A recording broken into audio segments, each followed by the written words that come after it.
Before we delve into the events of January 26th, it's important to understand the historical context that has led to the nationwide Invasion Day rallies. Prior to the arrival of the British in 1788, Australia was inhabited by various Indigenous tribes, each with their own unique culture, language, and spiritual beliefs. The British, in search of new land and resources, established a penal colony, marking the beginning of a period of brutal colonisation.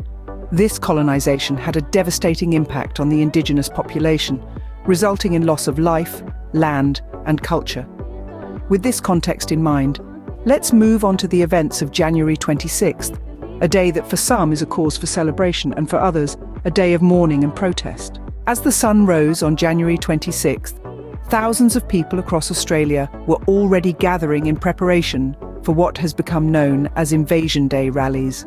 The aim of these rallies was to back calls for a change or abolishment of the country's national day of celebration. As we delve deeper into the Invasion Day rallies, it's essential to understand their origin and history. These rallies have their roots in 1938, the 150th anniversary of British colonisation, when a day of mourning was declared. Over the years, they have evolved into powerful platforms for Indigenous Australians to voice their concerns and demands. The significance of these rallies for Indigenous Australians cannot be overstated. For them, January 26th is not a day of celebration, but a reminder of the invasion, dispossession, and subsequent injustices they have faced. Public and media response to these rallies varies widely, reflecting the ongoing debate about Australia's national identity and history. While some view these rallies as divisive, others see them as a necessary part of the country's journey towards reconciliation and justice. These rallies are more than just a protest. They are a bold statement, a cry for change, and a powerful testament to the resilience of Australia's Indigenous communities. Speakers in Sydney had 9 main requests. One of the most significant was the implementation of the recommendations of the Royal Commission into Aboriginal Deaths in Custody. They also demanded protection of Aboriginal land against climate change and mining. In Melbourne, the demands were slightly different. There, speakers called for AustraliaDay to be changed to a date that better reflected the diversity of the nation's population. Crowds gathered at Belmore Park on Gadigal Land in Sydney, waving the Aboriginal flag in unity. Voiceover. For many Indigenous Australians, AustraliaDay is a day of mourning, but why is that? The answer lies in the historical events that unfolded on this day. The arrival of the British fleet in 1788 marked the beginning of a long and painful era of colonisation, dispossession, and cultural destruction for the Indigenous people. We've gathered personal stories and experiences of Indigenous Australians who recount feelings of grief and loss on this day.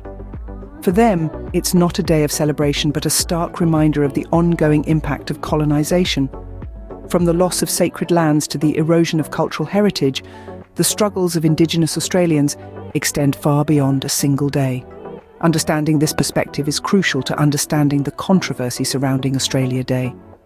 As we delve deeper into the Invasion Day rallies, let's remember to listen, learn, and empathise. AustraliaDay marks the day a British fleet sailed into Sydney Harbour in 1788, establishing the state of New South Wales as a penal colony.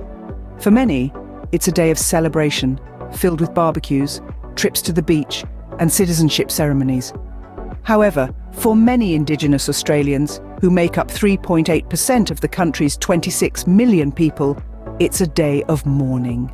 In Sydney, thousands of protesters, many waving Indigenous flags, gathered in the city centre for an Invasion Day rally. The rally was so large that it closed nearby city streets. Similar rallies took place in other state capitals, including Melbourne, where the message was clear: we need to make sure we get rid of this date, as organiser Tarneen Onus-Brown stated. As our camera pans over the crowds, the voiceover begins. The controversy surrounding AustraliaDay goes beyond the vandalism of statues. It's a heated debate that has been brewing for years, focusing on the question of whether the date of AustraliaDay should be changed. A pause is followed by a shift in tone. Public opinion is divided. Some believe that the date should remain the same, viewing it as a day of national pride. Others see it as a painful reminder of the invasion and subsequent oppression of Indigenous peoples. The voiceover continues. Media plays a crucial role in shaping the narrative around Australia Day. Some outlets emphasise the celebratory aspects of the day, while others highlight the protests and calls for change. As the scene ends, the voiceover concludes, "The controversy surrounding Australia Day is a complex issue with many facets, and it's clear that the conversation is far from over."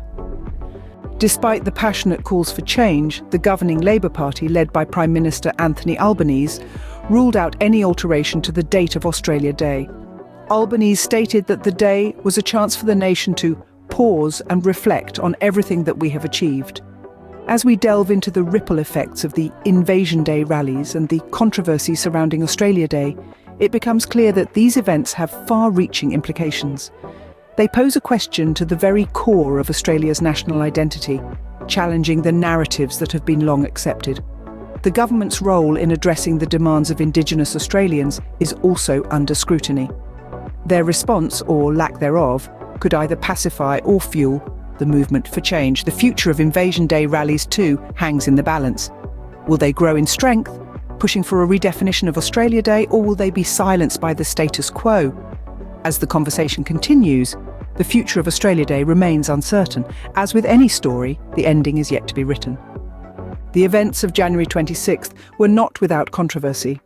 Earlier in the week, 2 statues of colonial figures were vandalised in Melbourne ahead of the contentious national holiday. In conclusion, the Invasion Day rallies serve as a stark reminder of the deep-seated issues faced by Indigenous Australians. Their demands for justice and respect for their land and heritage continue to echo across the country. Whether these demands will be met or not, only time will tell. For now, the conversation continues and the world watches on.